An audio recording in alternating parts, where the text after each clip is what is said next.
Fala galera, só questões de concurso na área. Hoje a gente vai começar a sequência aí de aulas da Lei Orgânica do município de São João de Meriti, tá? A gente vai dividir aí em etapas para não ficar tão massivo o estudo, tá bom? Lembrando que se você gostar do conteúdo, deixe seu like, deixe seu comentário, se inscreva no canal e clique aqui no sininho para você receber as notificações quando a gente postar um vídeo novo, tá bom? Lembrando que vai ter surpresa no final. Se você ficar até o final do vídeo, você vai receber essa surpresa, tá? Muito obrigado, bons estudos a todos e vamos para a aula. Fala, concurserianos e concurserianas do meu Brasil. Hoje vamos falar aqui da aula 7 da Lei Orgânica do município de São João de Meriti. Lembrando que eu vou deixar um link aqui embaixo com 50 questões comentadas, criadas aqui pela nossa equipe, para você poder estudar esse assunto e potencializar ainda mais os seus estudos. Que o estudo por questões é um estudo que eu acho que é o mais principal, né? Que quando você estuda por questões, você está ali realmente no campo de batalha, você está estudando realmente de uma forma ativa, de uma forma mais eficaz, ok? Então, vou deixar o link aqui na descrição das 50 questões. É um valor super simbólico, um valor super tranquilo. Vou deixar o link também dessa aula em PDF, para você poder, se você quiser guardar essa aula, se você quiser estudar ela depois. E o link do nosso e-book grátis, vou deixar aqui também na descrição, tá? Então, vamos falar das reuniões hoje, do artigo 29. Então, o que que diz o artigo 29? Vamos começar para a gente já iniciar os estudos. O artigo 29 ele diz o seguinte: a Câmara Municipal reunir-se-á ordinariamente em sessão legislativa anual de 15 de fevereiro a 30 de junho, de 1º de agosto a 15 de dezembro. Lembrando que essas duas datas elas são importantes para você gravar. Elas são fáceis de gravar porque é o período das férias, né? De 15 de fevereiro começa as aulas, se eu não me engano, né? Começa as aulas do ano letivo e 30 de junho encerra. Aí as primeiras férias. Depois, aí vem a 1º de agosto a 15 de dezembro, que é quando começa as aulas de novo e termina de novo 15 de dezembro. Então é só você gravar dessa forma, né? Beleza. Então a Câmara Municipal ela se reúne ordinariamente em sessão legislativa anual de 15 de fevereiro a 30 de junho, de 1º de agosto a 15 de dezembro. Então são dois períodos e é bom você lembrar esses períodos, tá? Parágrafo 2 diz que a sessão legislativa não será interrompida sem a aprovação do projeto de lei de diretrizes orçamentárias. Então, ela não pode ser interrompida. A sessão legislativa não será interrompida sem a aprovação do projeto da Lei de Diretrizes Orçamentárias, a LDO. O que é a LDO, né? Para a gente só fazer um resumo rápido. A LDO é um documento que estabelece as diretrizes para a elaboração do orçamento do município. Por que ela é importante? Porque ela orienta a elaboração do orçamento municipal, definindo as prioridades e metas para o ano seguinte, né? Então, é mais ou menos isso daí. A sessão legislativa ela não pode ser encerrada antes da aprovação da LDO. Isso significa que a Câmara ela deve garantir que a LDO seja discutida e votada antes de encerrar as atividades do período legislativo. É importante que a LDO seja aprovada dentro do prazo para que a Prefeitura possa elaborar o orçamento municipal com base nas prioridades e metas estabelecidas, tá? Caso a LDO não seja aprovada, a sessão legislativa pode ser interrompida. Isso pode trazer consequências negativas para a gestão pública. Por quê? Porque uma vez que a elaboração do orçamento municipal fica prejudicado, né, não há como fazer as metas, ok? Beleza. O parágrafo 4, ele diz que a convocação extraordinária da Câmara Municipal far-se-á pelo presidente, pelo prefeito ou requerimento de 2/3 dos vereadores, em caso de urgência ou de interesse público relevante. Então, esse parágrafo 4º, ele trata sobre a convocação extraordinária da Câmara Municipal, né? De acordo com esse parágrafo, a convocação extraordinária pode ser feita pelo presidente da Câmara ou pelo prefeito, ou a requerimento de 2/3 dos vereadores em caso de urgência ou interesse público relevante, né? A convocação extraordinária é uma situação excepcional da Câmara Municipal.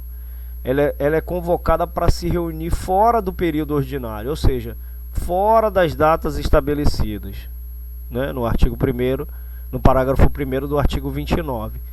Isso acontece quando há uma questão urgente ou importante que precisa ser discutida pelos vereadores, como uma situação de emergência, por exemplo, ou uma crise que afete o município, enfim.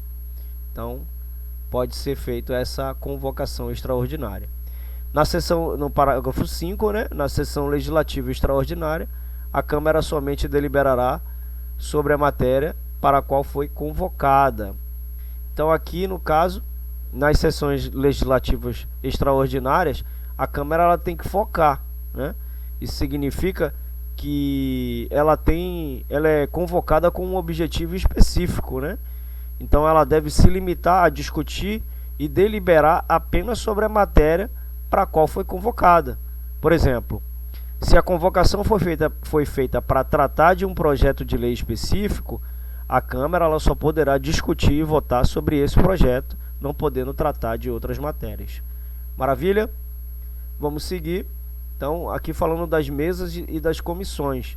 O artigo 30, ele fala que a mesa da Câmara Municipal será composta de um presidente, um primeiro vice-presidente, um segundo vice-presidente, um primeiro secretário, um segundo secretários eleitos para o mandato de 2 anos, permitida a reeleição para todos os cargos da mesa, tá? Então a mesa, o que ela faz, né? Ela é responsável por dirigir e coordenar os trabalhos legislativos e é composta por 5 membros, né? Que são esses aí que eu mencionei, eleitos por um mandato de 2 anos, permitida a reeleição para todos os cargos.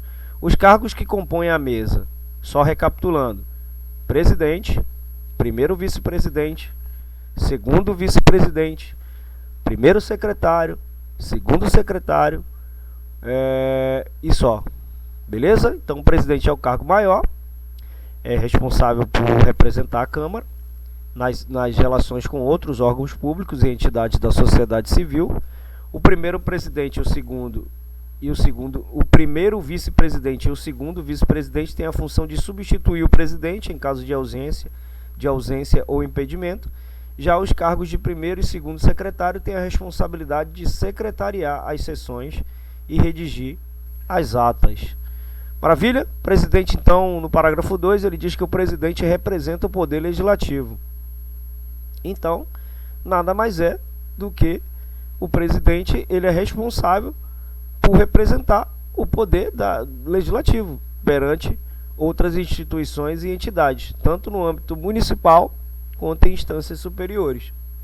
O presidente, nas suas ausências, impedimentos e licenças, será substituído pelo vice-presidente. Então, o vice-presidente, na ausência do prefeito, na ausência do presidente, os vices serão substituídos, né? Desculpa, na ausência do presidente, o vice-presidente vai substituir o presidente, né? Agora foi, parece que agora foi.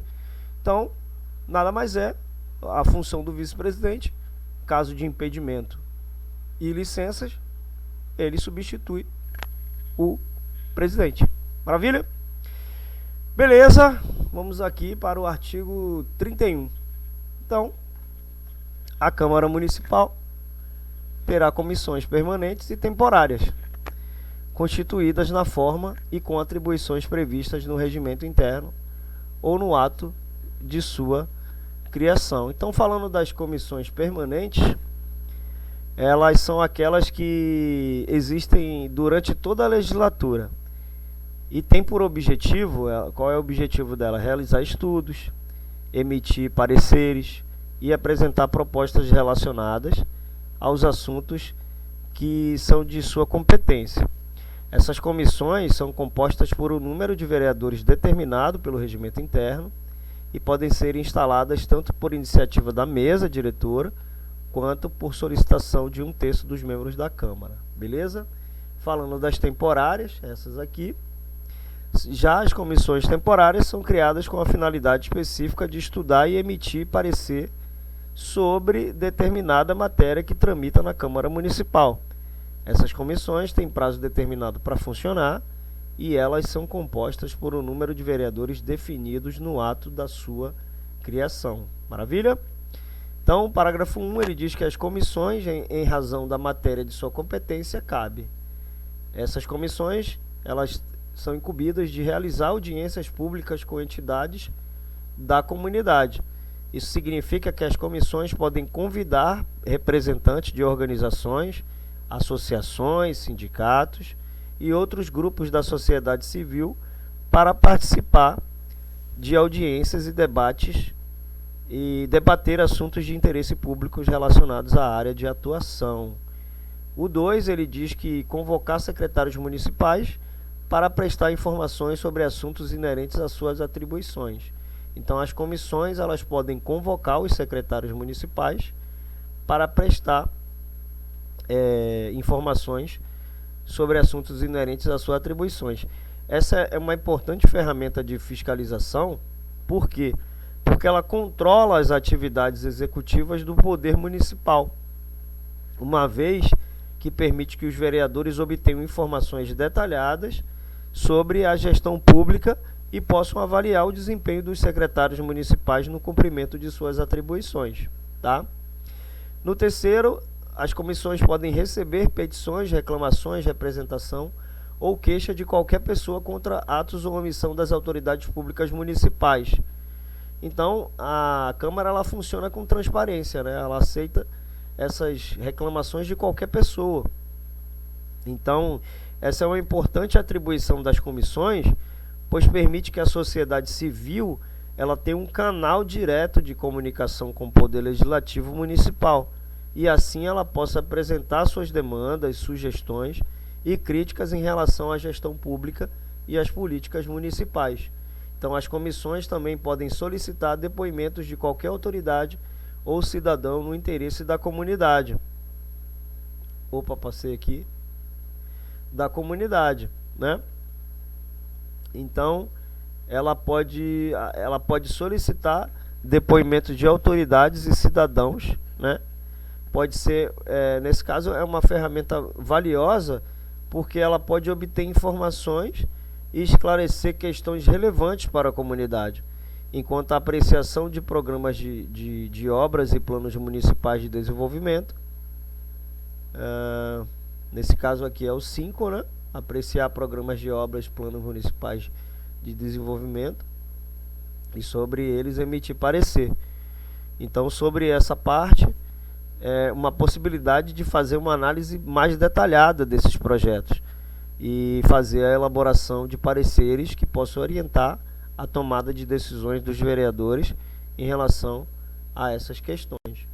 Maravilha? O parágrafo 2, ele diz que as comissões parlamentares de inquérito, que terão poderes de investigação próprios, além de outros previstos no regimento interno, serão criadas mediante requerimento de 1/3 dos vereadores que compõem a Câmara para apuração de fato determinado e por prazo certo, sendo suas conclusões, se for o caso, encaminhadas ao Ministério Público para que promova a responsabilidade civil ou criminal dos infratores.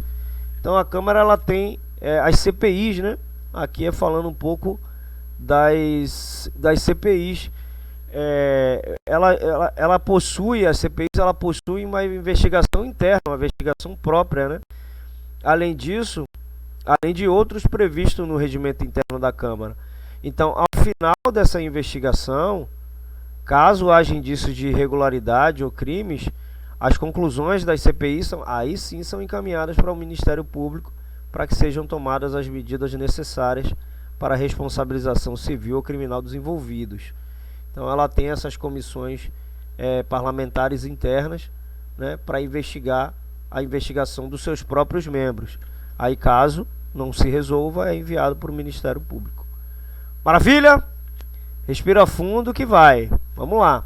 Aqui é falando sobre os processos legislativos da subseção 1 da disposição geral. Então aqui a gente vai falar dos processos legislativos.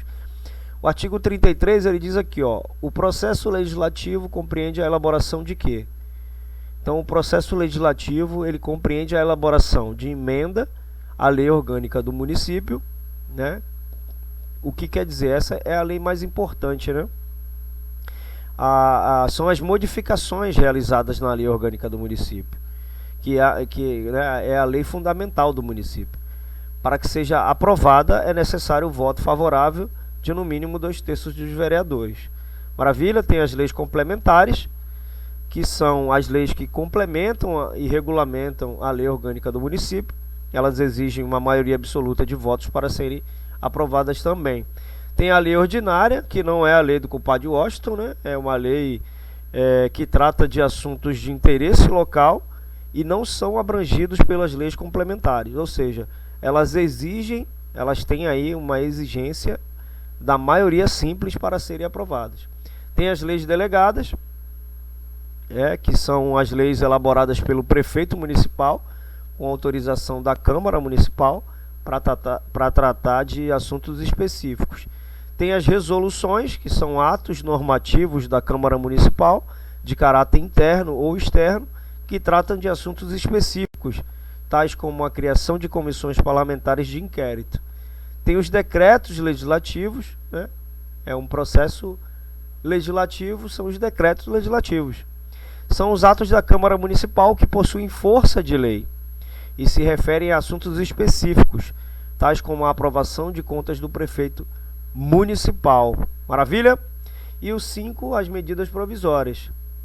Que as medidas provisórias são utilizadas em situações de urgência e relevância, em que o prefeito municipal poderia editar uma norma com força de lei sem a necessidade de passar pelo processo legislativo. Só que essa medida ela foi revogada pela emenda 012. Maravilha? Então, o 34, vamos passar aqui para o 34. Esta lei orgânica poderá ser emendada mediante proposta de 2/3 do mínimo dos membros da Câmara e do prefeito. Então, é uma disposição importante da lei orgânica do município, porque ela estabelece as regras para sua própria alteração, né? Então, a lei orgânica poderá ser emendada mediante proposta de 2/3 no mínimo dos membros da Câmara e do prefeito. Isso significa, para que uma emenda à lei orgânica seja apresentada, é preciso passar pelos 2/3 que concordem com a proposta. Ok? Então, a proposta será discutida e votada em 2 turnos, com interstício mínimo de 10 dias, considerando aprovada se obtiver em cada turno 2/3 dos membros da Câmara Municipal. Maravilha, então a proposta será discutida e votada em 2 turnos. Em 2 turnos, com interstício, quer dizer, intervalo de no mínimo 10 dias, considerando aprovada se obtiver em cada turno 2/3 dos membros da Câmara. Então, ou seja, para que uma emenda seja aprovada, é preciso que ela seja aprovada por 2/3 dos vereadores, em 2 votações separadas, pelo menos com intervalo de 10 dias. Essa exigência visa garantir que a alteração da lei orgânica seja um processo cuidadoso e bem pensado, que reflita as necessidades e interesses da comunidade. Maravilha? Respira e vamos lá, vamos seguir. Calma aí, que tudo vai dar certo. Calma que tudo vai dar certo. Artigo 35. A iniciativa das leis complementares e ordinárias cabe a qualquer vereador, ao prefeito e aos cidadãos na forma e nos casos previstos nessa lei orgânica. Maravilha? Então isso significa que qualquer um desses agentes públicos ou grupos de cidadãos pode propor um projeto de lei para ser discutido e votado na Câmara Municipal, desde que a matéria esteja dentro dos limites legais e constitucionais. Então são de iniciativa privada do prefeito, com aprovação da Câmara Municipal, as leis que fixem ou modifiquem o efetivo da Guarda Municipal. né? Então, ainda determina que algumas leis são de iniciativa privativa do prefeito, né? Ou seja, somente ele pode propor a lei. Então, que depois que ele aprovar, deve passar pela Câmara Municipal para ser aprovada por ela também. Então, são as leis que fixem ou modifiquem o efetivo da Guarda Municipal, as leis que dispõem sobre a criação de cargos, que é essa daqui, né? Criação de cargos, funções ou empregos públicos na administração direta e indireta e sua remuneração. Beleza? E as leis que tratam da estabilidade, aqui ó, servidores públicos do município sem regime jurídico, provimento de cargos, a estabilidade e a aposentadoria. Então, também, eles também tratam dessa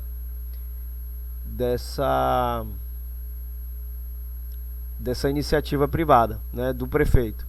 Então ele é responsável pela criação de cargos, ele é responsável pelos servidores públicos do município, né? Ele é responsável pela criação, estruturação e atribuição das secretarias e órgãos da administração pública municipal. Isso aqui é matéria que cai muito. As atribuições do prefeito, privativa do prefeito. Então, a iniciativa popular pode ser exercida pela apresentação à Câmara Municipal de projetos de lei subscritos por, no mínimo, 5% do eleitorado do município. Então, estabelece que a iniciativa popular também pode ser exercida, ou seja, os cidadãos que podem propor projetos de lei que serão discutidos e votados na Câmara Municipal, desde que subscritos por no mínimo 5% do eleitorado do município. Maravilha? O artigo 38 vai falar das leis. Então, o prefeito poderá solicitar urgência e votação em um só turno para apreciação dos projetos de sua iniciativa no prazo de 20 dias. Isso significa que o prefeito ele pode pedir para a Câmara Municipal vote com rapidez um projeto que ele propôs, com a finalidade de acelerar a tramitação e a aprovação do mesmo. No entanto, é importante a gente destacar que esse procedimento não é obrigatório, que a Câmara pode decidir. Ela pode decidir não atender o pedido de urgência do prefeito. Além disso, a solicitação de urgência não impede que o projeto seja discutido e votado em 2 turnos, conforme previsto na Lei Orgânica do município. Parágrafo 1 diz que, se a Câmara não manifestar em até 45 dias sobre a proposição, será esta incluída na ordem do dia, sobrestando-se a deliberação quanto aos demais assuntos, para que se ultime a votação, excetuados os casos do artigo 36, artigo 41 e 80, que são preferenciais. Então, esse parágrafo ele estabelece que, caso a Câmara Municipal não se manifeste sobre um projeto de lei enviado pelo prefeito em até 45 dias, o projeto será incluído na ordem do dia para votação, com prioridade sobre os demais assuntos, exceto em casos especiais previstos nos artigos 36, 41 e 80 da Lei Orgânica, que tem preferência na deliberação. Isso significa que, se a Câmara não se pronunciar dentro do prazo estabelecido, o projeto não será arquivado, mas sim colocado em votação para que se decida sobre sua aprovação ou rejeição. Beleza? Então, o artigo 39, ele diz: o projeto de lei aprovado será enviado como autógrafo ao prefeito, que, aquiescendo, o sancionará. Então, após a aprovação de um projeto de lei, ele será enviado para o prefeito, ele vai dar o autógrafo, ou seja, em sua forma final, né? E o prefeito poderá, então, sancionar o projeto, ou seja, torná-lo lei, mediante sua assinatura. Se o prefeito considerar o projeto no todo ou em parte inconstitucional ou contrário do interesse público, vetá-lo-á total ou parcialmente. Ele vai vetar no prazo de 15 dias úteis, contando da data do recebimento, e comunicará dentro de 48 horas ao presidente da Câmara os motivos do veto. Maravilha? Então, estabelece que, para aprovação de um projeto de lei, Após a aprovação pela Câmara Municipal, o projeto é enviado ao prefeito para que ele sancione, ou seja, aprove o projeto de lei, né? No entanto, o prefeito pode vetar o projeto de lei total ou parcialmente, se considerar que ele é inconstitucional ou contrário ao interesse público. O veto, ele deve ser feito no prazo de 15 dias úteis, contados a partir da data do recebimento do projeto da lei. O prefeito deve comunicar ao presidente da Câmara Municipal os motivos do veto dentro de 48 horas. Caso o veto seja total, o projeto é arquivado. Se o veto for parcial, apenas a parte vetada é excluída e o restante do projeto é sancionado pelo prefeito e se torna lei. Maravilha? Vamos seguir aqui. O projeto de lei aprovado será enviado com autógrafo ao prefeito, que aquecendo o sancionará. Beleza? Esse aqui é só repetindo o artigo 39. Decorrido o prazo de 15 dias, o silêncio do prefeito importa em sanção. Então o prefeito tem um prazo de 15 dias úteis para sancionar ou vetar o projeto. Se ele não tomar nenhuma atitude nesse prazo, o projeto é considerado sancionado por meio do silêncio do prefeito. O veto será apreciado pela Câmara dentro de 30 dias a contar do seu recebimento. Só poderá ser rejeitado pela maioria absoluta dos vereadores em escrutínio secreto. Né? Então, se o prefeito vetar o projeto, ele deve comunicar os motivos do veto ao presidente da Câmara no prazo de 48 horas. O veto será apreciado pela Câmara no prazo de 30 dias, em votação secreta, e só poderá ser rejeitado por maioria absoluta dos vereadores. E o quarto, se o veto não for mantido, será o texto enviado ao prefeito para promulgação. Então, se o veto for rejeitado pela Câmara, o projeto é enviado novamente ao prefeito para promulgação. Caso contrário, o projeto é arquivado e não tem efeito. Maravilha? Então, chegamos ao final de mais uma aula. Lembrando que se você quiser o nosso material, vou deixar o link aqui embaixo. Maravilha? Bons estudos a todos, boa sorte e aquele abraço.